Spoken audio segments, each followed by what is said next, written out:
என்கிட்ட இருக்கிறது பார்த்தீங்க அப்படின்னா ரிலே. இந்த வீடியோவில் இது எப்படி ஒர்க் ஆகுது அப்படிங்கிறத நான் சிம்பிளாக எக்ஸ்பிளைன் பண்ணுறேன். ரிலேயில் மொத்தம் 5 பின் இருக்கும். Normally closed, normally open, common, அதுக்கப்புறமா 2 காயில் பின். ஸோ இந்த ரிலேவை வந்து மேக்னெட்டிக்கலி ஆப்ரேட்டிங் ஸ்விட்ச் அப்படின்னு சொல்லுவாங்க. ஏன் அப்படின்னா இதில் வந்து எலக்ட்ரோ மேக்னெட் யூஸ் பண்ணியிருப்பாங்க. எலக்ட்ரோ மேக்னெட் அப்படின்னா நம்ம இதுக்கு எப்போ வோல்டேஜ் கொடுப்போமோ அப்போ மட்டும்தான் வந்து இது மேக்னெட்டாக ஆக்ட் ஆகும். இல்லை அப்படின்னா இது மேக்னெட்டாக ஆக்ட் ஆகாது. ஸோ இனிஷியலாக பாருங்கள், இந்த காமன் பின் வந்து NC கூட கனெக்ட் ஆகிருக்கும் நோ வோல்டேஜ் கண்டிஷனில்.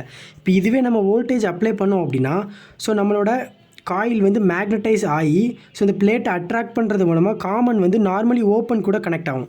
ஸோ இந்த மாதிரி தான் வந்து ரிலே ஒர்க் ஆகும். ஸோ இதை இன்னும் பெட்டராக அண்டர்ஸ்டாண்ட் பண்ணுறதுக்காக நான் என்ன பண்ணியிருக்கேன் அப்படின்னா ஸோ ஒரு LED பேட்ரி வித் நம்ம ரிலேவை சீரீஸாக கனெக்ட் பண்ணியிருக்கேன். ஸோ இதில் நோட் பண்ணுங்கள், நம்ம வந்து 2 விதமான கனெக்ஷனை வந்து இதில் யூஸ் பண்ணிக்கலாம். ஒன்று நம்ம NCயும் காமனையும் யூஸ் பண்ணிக்கலாம், இல்லை அப்படின்னா NOவையும் காமனையும் யூஸ் பண்ணிக்கலாம். நான் வந்து NCயும் காமனையும் யூஸ் பண்ணியிருக்கேன். ஸோ இதில் பாருங்கள், இப்போ நம்ம வோல்டேஜ் கொடுக்காமல் இருந்தோம் அப்படின்னா LED வந்து ஆன் ஆகுது. இதுவே நம்ம வோல்டேஜ் அப்ளை பண்ணோம் அப்படின்னா LED வந்து ஆஃப் ஆகுது. ஸோ இப்போ உங்களுக்கான டாஸ்க் என்ன அப்படின்னா ஸோ நம்ம NOவையும் காமனையும் கனெக்ட் பண்ணோம் அப்படின்னா நம்ம சர்க்யூட் கண்டிஷன் எப்படி இருக்கும் அப்படிங்கிறத கமெண்ட் பண்ணுங்கள்.